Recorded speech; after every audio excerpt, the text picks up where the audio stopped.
Muitos pais me perguntam por que as crianças rangem os dentes. Isso é normal? Antes do nascimento dos dentes posteriores, é normal e fisiológico que a mandíbula ela faça determinados movimentos que são até mesmo descoordenados. Isso acontece porque o corpo do bebê ele está preparando para passar da sucção para conseguir se alimentar. Com o nascimento dos dentes posteriores, há sim uma maior estabilidade e a tendência é que isso mude. Tá, Cris, mas meu filho não é mais um bebê. Ele já é uma criança que tem todos os dentes de leite na boca, tem até os permanentes. E aí?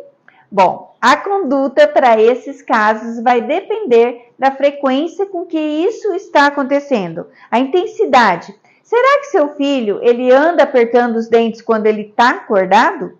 Quando ele está se concentrando na escola, fazendo alguma atividade, como dever de casa, por exemplo? Ou ele está rangendo os dentes quando ele está dormindo? Você reparou se é todo dia? Ele range os dentes tão forte de noite que é capaz de acordar uma pessoa que está dormindo ali com ele?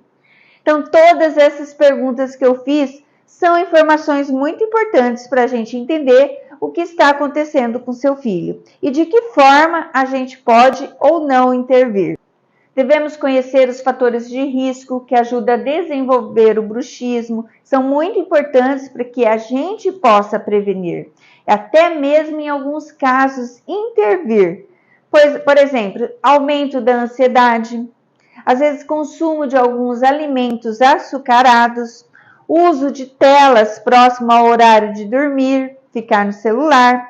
Isso faz com que o sono vá embora, né? Então tem alguns problemas respiratórios. Então agora me diz, seu filho tem um desses fatores de risco? Comente aqui para mim. Qualquer dúvida é só entrar em contato com a gente.